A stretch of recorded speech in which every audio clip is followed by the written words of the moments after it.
Welcome to Watch What Crappens. To get our videos as soon as they're released instead of waiting for a week, head over to our Patreon. That's also where you'll find our bonus episodes and our Discord community.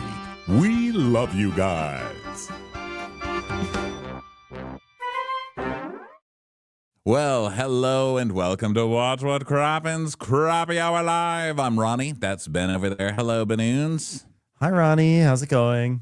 Good. What's going on with you? Not much. I'm glad to see that we're both wearing skin tone hoodies on this rainy day in Los Angeles. We're like, let's put on hoodies that match our faces. Yeah, little. How are you doing? Little pink furry. I'm doing good. Good to see you, everybody. Thanks for being here. Don't forget the crappies are February 27th here in Los Angeles. Get your tickets at watchwhatcrappens.com and get your live streaming tickets if you can't be here. It's no excuse not to be here if you can't be here. Get your live streaming tickets. Don't be stupid. You can get those at watchwhatcrappens.com. Today, we have a very special guest. She is a podcaster. She is an author. She's a Bravo fan. She's a dear friend. And more importantly, she's better than anybody in this room because she's also British. Please welcome to the stage the gorgeous and talented Elizabeth Day. Hello, Elizabeth. Hello. What an introduction. And I am wearing a grey sweater, which matches my skin tone because of the aforementioned Britishness. Thank you so much for having me. I'm so excited. I know you get this all of the time, but hearing your voices in my ears and watching you on screen is just, it's like a dream come true. It really is. Thank you for having me. Thank you. Thank you so much. Thanks for coming. I was like, thanks for having us on our own show. No, we're so glad you're here. We really are. Really classing up the joint. Just before I forget, because I'm sure everybody's going to fall in love with you who isn't already. I know you have a huge following already, but for those of you who are new to Elizabeth, her podcast is called How to Fail, and her book is called One of Us, which you can get at elizabethday.org. So go there and check it out. Buy that book. Yeah. Wait, what's your book about? Tell us more about your book. My book is a novel. And it's about rich people behaving badly. So I feel it's very Watch What Crappens coded. You know, as you two know, I am steeped in the lore of reality TV. I am obsessed with Housewives, with the whole Bravo multiverse. And it genuinely informs how I write. So it's a story about a rich aristocratic British family. The male father figure is on course to become the next prime minister, but he did something terrible in his past. And his former best friend, Martin, who is secretly in love with him, is hell-bent on revenge. So it's about everything that happens after that. And Ben's wife, Serena, is essentially a Real Housewives character that I just put into my fiction. So it was a lot of fun to write. And I also invented my own reality TV show during the course of the novel, which if there are any commissioners watching and listening, which I'm sure there are, it's a show called Shit Happens, and it takes celebrities and it puts them undercover as sewage workers. And it's a lot of politicians use it as a vehicle for redemption and rehabilitation. So it's very reality TV coded, and I would love it if you pre-ordered a copy. It's out in the States on the 24th of February. Beautiful. Wow. That's like amazing. By the way, that sounds amazing. And you're speaking my language. A few of my favorite things. An invented reality show within it, aristocracy. I love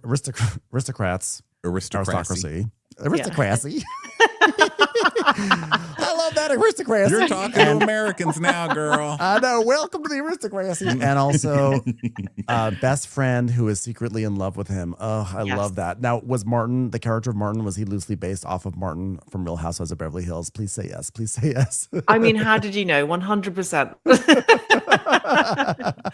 It was actually really annoying because this book, One of Us, you can read it on its own, but it's also a sequel to an earlier book I wrote called The Party, which came out in 2017, and it featured this outsider who was secretly in love with his best friend and just couldn't acknowledge his own sexuality. And then Saltburn came out, and it was basically the same storyline except more wildly popular. So this is my attempt to reclaim that territory. Closeted people are very in this year. Everybody is like, yes, closeted gay guys, we're loving like the heated rivalry thing. Everybody's so into the closet again. Let's all go back. Let's all go back. So much hotter. I love that.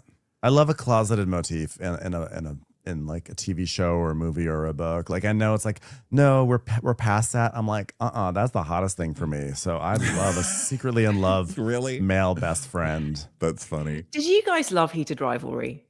I did. I loved it. Yeah. Ben was you got it from Ben. I loved it. What do you think? I was so happy for the people who loved it. I loved the Scott Hunter storyline, but I personally did not understand what the hype was about. Like I thought like honestly, when it wasn't on Scott Hunter and Kip, I was so bored. I was so bored. Did you like it?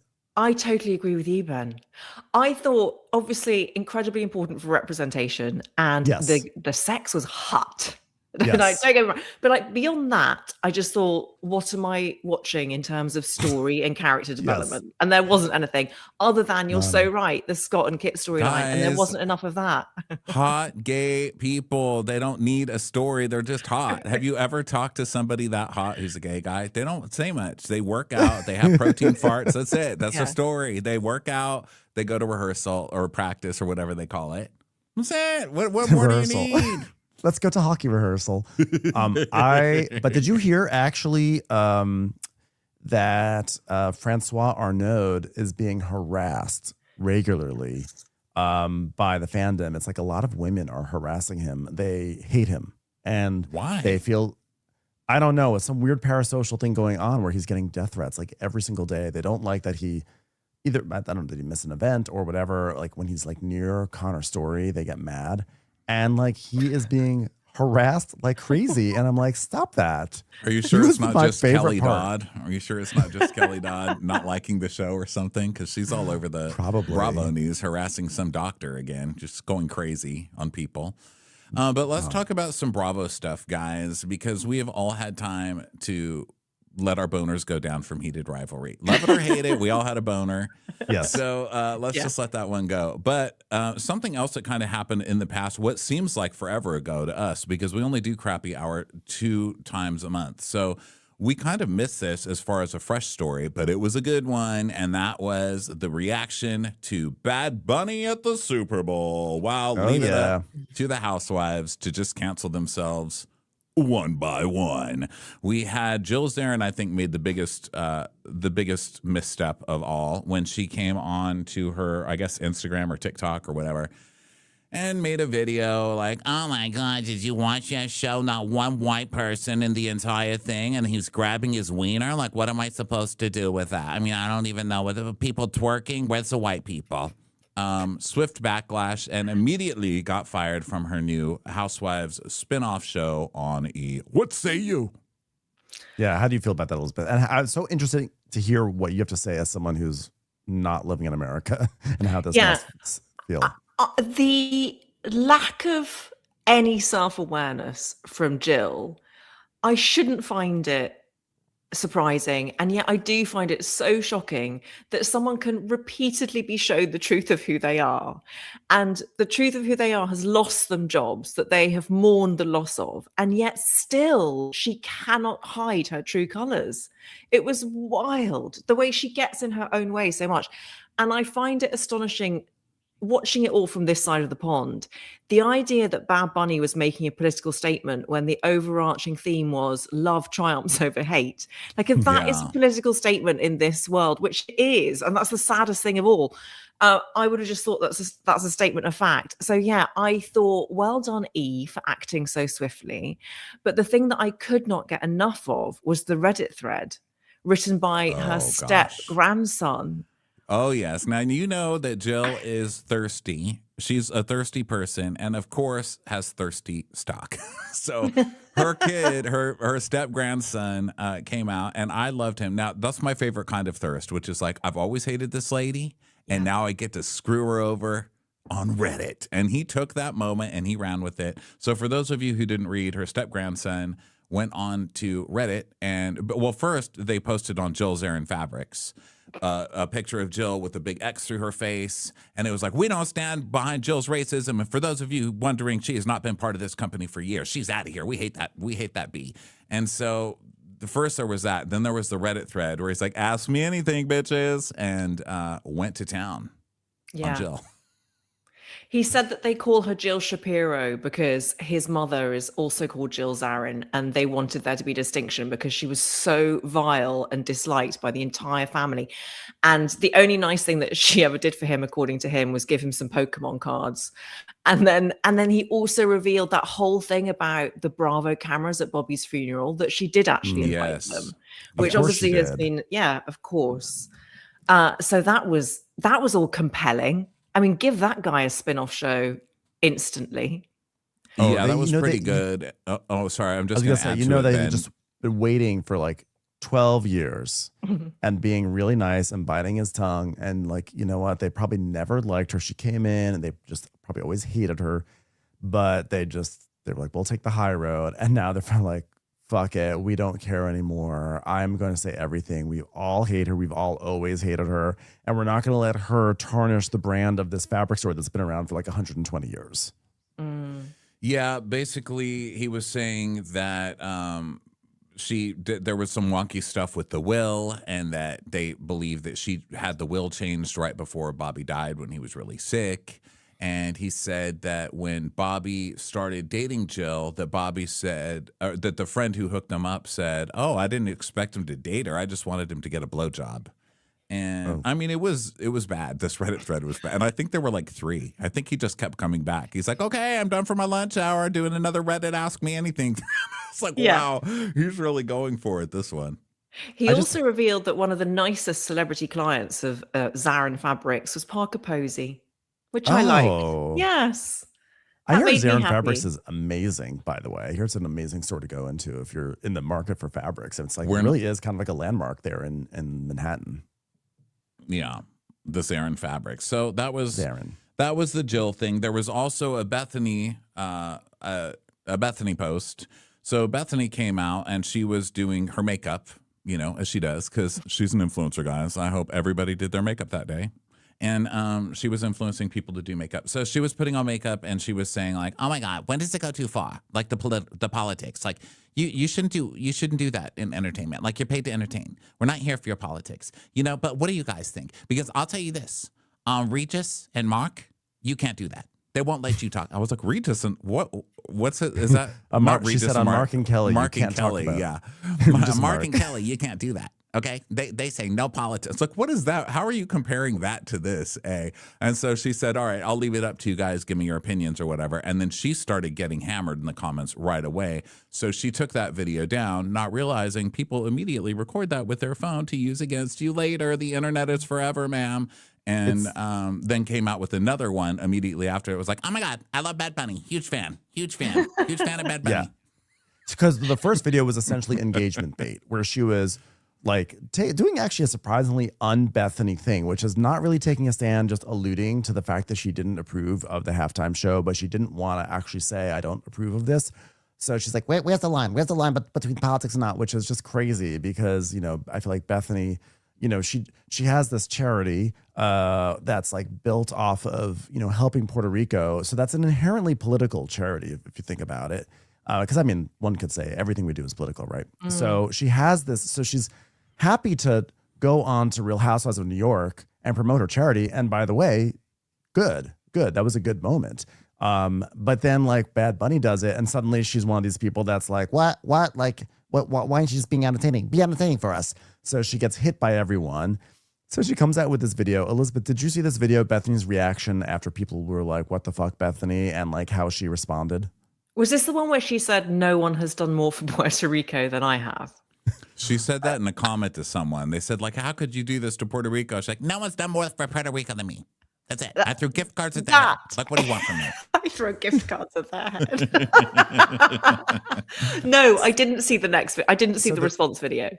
Okay, so basically people are giving her shit. They're like, we know, like they're accusing her of, being problematic. And so she gets on there and she goes, "Let me tell you all something, okay? If you're going to try, sometimes people misspeak. Sometimes people say underage instead of children. Sometimes people say margarita instead of martini. Sometimes people say Cuba instead of Puerto Rico. You know what? And you could either respond by saying, 'Hey, you said that wrong a little bit. Maybe you should fix it.' Or you can say, 'Go fuck yourself.' Which is the better way? This is why we as a country are falling apart, because we don't have dialogue anymore. We're not talking to each other anymore. So you can either come at me and say, hey, Bethany, you should learn from it, and I'll learn. Or you can say, go fuck yourself, because guess what? I'm not fucking going anywhere. I'm not fucking going anywhere. I love the idea that Bethany is saying, you know what? If you get it wrong, just politely say, hey, babe, you got it wrong. As if Bethany Frankel would ever say anything in that tone to anyone in the history of ever.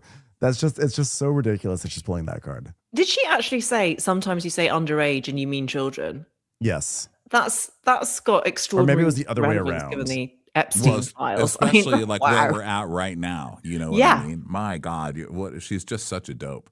So first of all, this video, well, I guess it's not, it's like third of all in this video. She's in a towel. She's just gotten out of the shower or something. She's like wrapped in a towel and she's yelling at us like fresh out of the shower, which I don't know why that made me laugh, but I'm like, put on some clothes. Like, are you busy? Are you on your way out? Like, you're canceled. Put on a damn robe at least, you know? So she comes out, she's got wet hair. She's waving her finger around and she's like, this is who I am. This is who I am. Follow me or cancel me. I don't care. Follow me or cancel me. I don't care. She said, this is just one of the quotes I pulled. Let's say I get a word wrong, even though I've been to Puerto Rico like 6 times. Okay. I realize it's a territory, but still it's not the mainland. So it feels culturally different. Okay. So let's say I got it wrong. Let's say I fucking say it wrong. You have 2 choices. And she just finishes going off. Bethany. Jeez. It was funny because I think she was basically going into defense mode. Like, you're not going to cancel me. Like, you can, whatever you want to say, you're not going to cancel. And she was just going off. And like, it's so funny that you noted that she had just taken a shower, because I think what happened was she stepped in the shower. She just saw some bad comment before she stepped in the shower. And then she spent that entire shower working herself up, because I say this because this is what I always do. I always step into a shower in a perfectly fine mood, but there's like one like negative thought. And I spend that entire shower whipping myself into a frenzy that by the time I get out of that shower, I'm like, fuck everyone, fuck them, fuck them, fuck them. I like go crazy in a shower sometimes. And I guarantee Bethany whipped herself up into the biggest frenzy over this situation. Bethany gives Scorpios a bad name, and I say that as a Scorpio myself. As someone who used to be such a Bethany fan in the early seasons of New York, it really is so depressing to see what she's become. And it's like a narrative arc for politics itself. It's like it's just become so extreme and unhinged and unpleasant to look at. She is the political statement.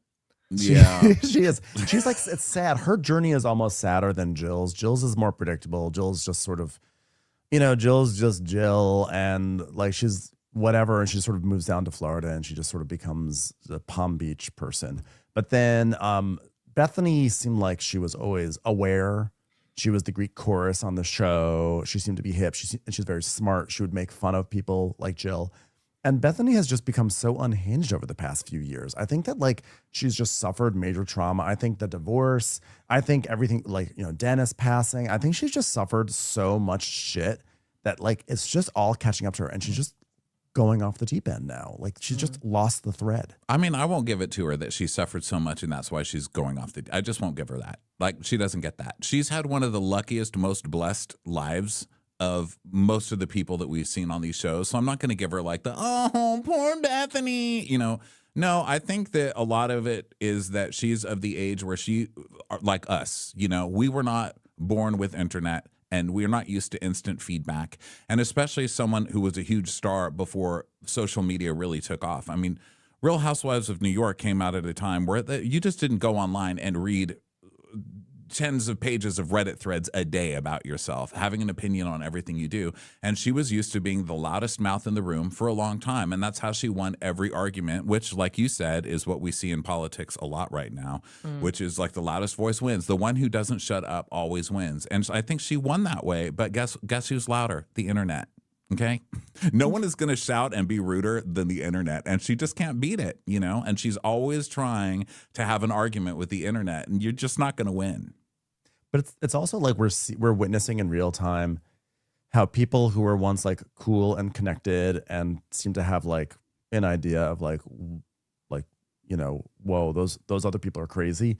We see how they sort of like get older and ossified and then just go off the deep end. Like, don't sometimes you meet someone who's older and you're like, what are they thinking? They must have like, how did they get to this place in life? right? Like how do they become this, like, you know, when we have the idea of like the drunk uncle at the bar who's just drunk and saying crazy stuff. Hey. Like Bethany is the origin story, right? Because we see Bethany in season 1 and 2 of Rhony, and like she's funny every time the other women are being ridiculous. Bethany is able to cut through that bullshit. Like, look at these people. But now here she is on social media. It's like, oh, you've now entered that stage in your life where you've started to become totally detached from reality of too much money, too much fame, and too much time on your phone. And now you've gone down this path. It's like, oh, we're watching it happen. Can I just say that I really appreciate the use of your word ossified there. That was great. That is the perfect word for her. And actually, if you look at all of the Rhony OGs, you just see such a morality tale, such an allegory for our times in terms of what's happened to all of those women. And I would say the woman who stands in direct opposition to what has become of Bethany is Countess Luann, who is, for my money, my favorite housewife of all time. Same. And oh my gosh, she's just so, her story is so iconic. It's been through so many narrative loops and hurdles. And now here she is living her best life as a cabaret star and being given lots of spin-offs. And did you see that she went on Instagram last week to ask for help in finding her lost Philip Tracy hat? Did you see that? I was like, this is what social media was invented for. I could not have been happier either. I was like, Luann, I'm coming to New York next week. I shall scour the streets to find that hat. That hat belongs on your head. Well, I'm low-key, I'm happy that hat is gone. I think it always looks so goofy on her. It's like a ski jump on her forehead. It's like, I'm happy. Let's move it off of her. But you know what? It was Ben. It was Ben. It was me all along. You know, it's better than that big, like, oversized conductor hat she likes to wear. But Not For Lazy Moms in the comments says something changed when Bethany did that stupid Apprentice show on HBO. I think that is such a good call because Bethany, up to that, do you remember that? Do you ever see that show? It was called like The Big Shot with Bethany Frankel. Oh, yes, I did see it. Yes. Leading up to that, Bethany had left Rhony for the second time, and she was now doing Shark Tank. And she had the show, and she had signed a deal with MGM, and she was really like, she was moving into like mini mogul status. She was becoming like a tour de force, and that was always her thing. And then that show didn't do well, and then that seemed like that entire deal just went away. And then suddenly she emerged as a TikTok influencer, and it's like once she started going down that path, that's when it just seemed like the Bethany we knew and loved just lost herself. It's such a strange thing. Yeah, that's kind of what I meant with the you can't argue with the internet, because she became an influencer. So she went to TikTok thinking, oh, this is going to be easy. I'll just do makeup reviews or whatever, and I'll get a zillion followers and I'll make $1 trillion, and that's the end of it. And man, you make a misstep on there, they're going to let you know. And I think that's what eventually made her nuts. TikTok makes them crazy. That's why they dance with their elbows. They're all Looney Tunes. They're trying to get out of the straitjacket. Yeah, exactly.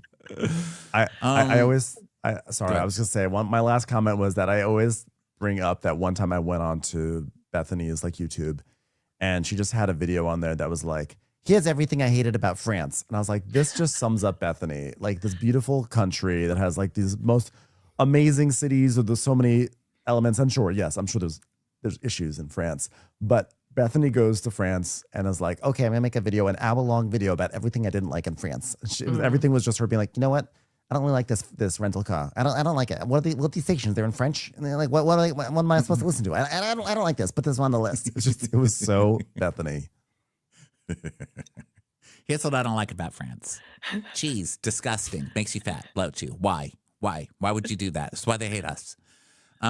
So another thing that happened this week-ish, Karen got out of jail. Well, she got out of jail a while ago, but she did her sit down with Andy Cohen on Real Housewives of Potomac. Did you believe it? How did you feel about that? I believe that Karen believed it, which is different from saying that I did.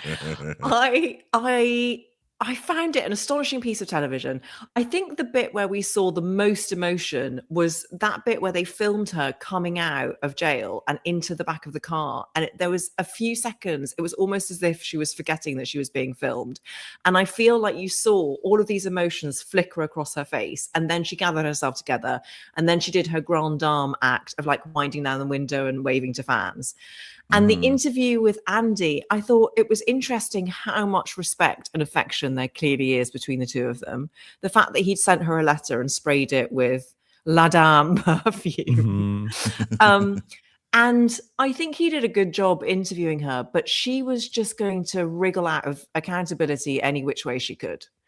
And her determination not to use the word alcoholism was an interesting choice, because in some ways it would have been easier for her to say it.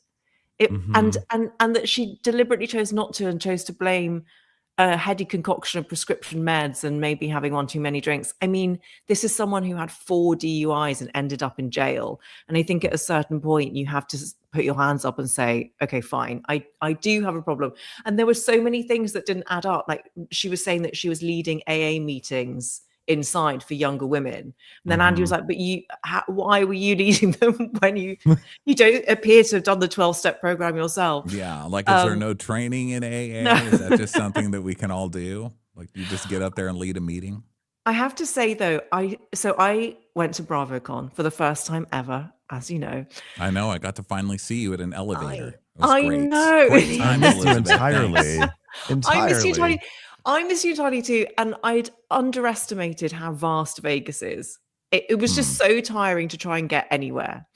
But I saw Karen Huger not at BravoCon, but at the airport flying back. So I was getting a flight back to LA, and there were so many housewives just in that terminal building. And I was queuing for a Starbucks, and Karen Huger was right behind me, and she looked absolutely fantastic. And I just share that. And I have to admit that I did turn around and say, Karen, I just have to say, like, I'm so glad that you're doing well. And I was such a creep. I'm here saying that she should take accountability. In person, I was like, you just look amazing. And we, the fan base, are so glad to have you back. You're still allowed to love. You're allowed to love somebody and think they need to take accountability. You know, both things can exist. True. I mean, I don't think it's fake. And trust me, we can be fake, you know, because we make fun of all these people and we pass them all. We're like, hey, girl, hey, what's up, Emily Simpson? Love you, love you. I mean, come on, it's BravoCon. What are you supposed to do? I know. And then on my flight, this is not strictly relevant to what we're talking about, but I went to what Americans call the restroom, and I would call the loo. And the pisser, the crapper, the watch what happens crapper. Anyway, and as I came out, literally standing on the other side of the restroom door was Camille Grammer from Real. Whoa! I know, and I was like, wow. I don't think I can say anything about being pernicious right now. I just didn't think it was the time or place. But I saw Camille Grammer. I will always remember. In probably like November 2001 or January 2002, new regulations were being put on airplanes after 9/11, and we suddenly had to random bag checks, and they'd pull your bag open and like search through it. I mean, they still do, obviously, but then it was like this had not been done before, and Entertainment Tonight had a camera on Kelsey and Camille Grammer, and they were interviewing them either I think on a red carpet about this, and Camille was up there being like, oh, it was terrible. They opened up my bag and they looked through my clothes and it was so violating. I didn't really know what to do. I just will always remember Camille Grammer, before I knew her as Camille Grammer, I knew her as Frasier's wife, complaining that someone opened up her bag and looked at her clothes. I was like, lady, that's so funny because when she came on Beverly Hills, the way I knew her was I was watching an Oprah episode and she came on with Kelsey, but it wasn't about him. It was about her IBS. And she was like trying to be a spokesperson for IBS. And Oprah's like, okay, so Camille, tell us about your journey or whatever. She's like, it hurts. Like IBS, it's bad. And like people don't understand. Like pooping's hard or whatever you go off on when you're talking about IBS. And I just, the whole first season of that show, all I could think about was Camille's IBS. That's all I could think about was Camille having trouble pooping. So, Elizabeth, your story really brings together both of our It stories. really does. Aviation and the desperate need for a bathroom. It's the perfect With Camille embroidery. Grammer. The thread has been completed. Oh my, Elizabeth, thank you so much for being here. Everybody go check out Elizabeth's podcast, How to Fail, available wherever you get podcasts. And also grab her book, One of Us, at elizabethday.org. There we go. Thank you And we'll so see you much next for being week with at the us. Crappies. I'll by the see you way. at the Crappies. I'm so excited. Thank you so much for having me. And thank We'll you for talk to you everything soon. you do for this community. I don't know what I would do without you week after week. You've really got me through some stuff. So thank you. Thank you so thank much, you very Elizabeth. much. We We love love you. you. We'll see you next Love you. week. Take care. Bye. Bye. Oh my gosh, what a lovely We need to have her on more. Oh my God, she is my first time like talking with her. She is so smart and so cutting. I love her. Let's have her on all the time. You were She out was of great. town when I went to drinks with her, and we had the best time. We just went to the Abbey and talked shit, and we went. I was like, "Can we go to happy hour?" And she's like, "Oh my God, thank you so much for saying that, because everybody here wants to go later." And I just like, I like going at 4:30 if I can. I was like, let's just have. We had one martini. We were both buzzed as hell, and we were like, let's just Uber home. It's done. It's like, this is my Perfect. favorite kind of date, It's like, get it done. It's still daylight outside, take a nap, watch our TV shows. It's my kind of girl right there. Wow, she was great. So yeah, Elizabeth will be a presenter at the Crappies. And by the way, before we get into other stuff, make sure you all start voting on your winners, who you want for the winners, because it's really cool. Okay, where do you want to go to next? Where should we steer the ship to, Rhony? Well, I've been reading these comments, which are hilarious as usual. A lot of people are bringing up this Kelly Dodd thing going after this doctor, this plastic surgeon. I mean, listen, when it comes to Kelly Dodd stuff, I just scroll past. But this stuff has been so much that I've watched a little bit of it. I can't come to it from the most educated place, but I'm loving watching this lady hand Kelly Dodd her ass. Yes, I watched. Again. So one of the ladies' videos came up on my feed yesterday, so I started to watch it, and I just got pulled away from it. So I actually didn't even hear the things that Kelly Dodd said, but I just have to assume that they were probably racist. And I don't know, but I love that this doctor is like handing Kelly Dodd her ass for saying whatever it is that Kelly said. I'm so uninformed. I'm like, whatever she said, which I don't know what she said. I'm glad the doctor is handing it to her. We're living in a first. world where if something is going to be hideously offensive and gross, why are you pressing play? Just scroll past it. And that's what I do. And that's what I did. I'm to the point with her that I'm just like, scroll, done, I'm done. So I've seen a little bit of it just here and there. One of the things I saw was Kelly coming back at her about something, being like, what are you acting like a victim for? No one can be racist against you. You're Indian. You're like a billion people. There's like a billion of you. You're not a minority. And like screaming at her that, which I was like, okay, well, she's disgusting still. And then this lady coming, and then Kelly posting a picture of her smiling or something, and she closed up on it because saying she's ugly and she has bad teeth or something. And this lady's being like, my one little snaggletooth is more beautiful than your trash will ever be. This lady's just letting Kelly have it with such calm and such grace. And that's been pretty funny.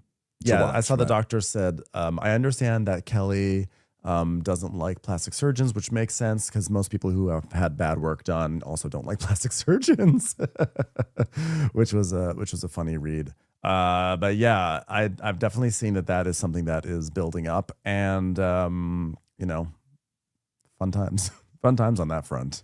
Yeah, so sorry guys, I can't go too far into that story because I just wasn't willing to put myself through it today. What do you think about? I protected by the way, myself. Going back to the Jill Zarin stuff, one thing we didn't talk about tonight was the fact that Dorinda was named as the replacement for Jill Zarin on the show. I wonder, how do you think that's going to work? Because the other women they live down there in Palm Beach, and Dorinda did not, follow the flock down to Palm Beach, and she's not one of the people that is, at the bars of Mar-a-Lago trying to get in to dance on the dance floor. So how do you think that's going to be? I don't know, because Luann doesn't live down there. She's probably knows a lot of people down there, but I don't know that she lives down there. It'll probably just be one of those things where they all go down there for the summer, and just shoot something, hopefully. But listen, I mean, if you're gonna have all of them on, you're gonna have to have all of them on. I don't like this. Like, let's have why is Kelly Ben-Simone down there? She's on it, right? Didn't they announce that Kelly's she's on doing it? Yeah. Mm-hmm. So she doesn't live down there either, I think. So I think it's just like a setting for them to all get together. I think it would be fun if they did it like the Members Only Palm Beach show, where they were trying to get into like society and like trying to get into Mar-a-Lago society, because you know that 90% of them, that's what they're into anyway. And just watch them get rejected by or see how they could worm their way in. But, who knows? Yeah, it's just so funny, going back. There were so many episodes of Rhony where they would go down to Florida, or they would talk about Florida or Palm Beach, or like, oh my God, like they went to Miami. It's like, oh, I know this person. So good to see this person. And like, we always, I guess, I don't feel like I truly knew or grasped at that time what the vibe was like in Palm Beach. Like now we know, like Members Only Palm Beach. It's like, okay, these are people who are all clamoring to get into Mar-a-Lago. And at that time, I just thought, oh, these are just wealthy people that moved down to Florida. But I just didn't really realize, if you go back, probably watching some of those episodes of Rhony when they go to Florida and they know everyone, it probably has a very different subtext now, which might be kind of, interesting to watch. Yeah, I don't know. We'll see. We'll see when it comes out. They've got a tough road to hoe ahead of them. I mean, that show was announced and then it was just nothing but drama. I mean, and Sonia, Bethany's not on the show, obviously. She got a lot of it. And then Sonia didn't really get much, because Sonia's heart seems to be in a good place, even though Sonia is kind of ignorant too. Sonia posted like a picture of like every Hispanic person she'd ever met. The next day it was like, I love them. I love these people. So they're those... It's just that cast. It's like Jill Zarin was just the first. Let's see what else happens over the course. But it definitely has put a stink on that show, that's for sure. It'll be interesting to see how it survives. We'll obviously keep tabs on that story. You want to talk about some Lisa Rinna stuff? Always. I know you love your traitor stuff. I love my traitors. So the latest, the gossip. The gossip is that Rinna and Colton got into it on the Traitors reunion. They filmed the Traitors reunion a few days ago here in LA. I think it was LA. I don't know. I wonder how they got Johnny and Tara. Maybe they just videoed in from the Olympics. But Colton and Rinna got into a fight, and the rumor is that Colton stormed off the set, which is just so Colton to do that.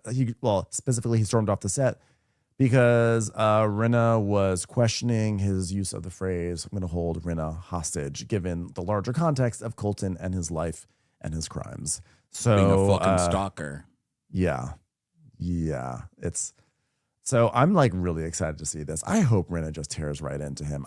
She did the nice thing where she said, guys, stop cyberbullying him. He was a great nemesis for me on the show, but don't do this. We get along great, which I was like, that's bullshit. And now, of course, they've had their reunion. Well, that happened the day. Yeah, that happened the day after she said in a comment somewhere like, oh, coming from a stalker, that's rich or something. And then people are Colton, they started coming for Colton.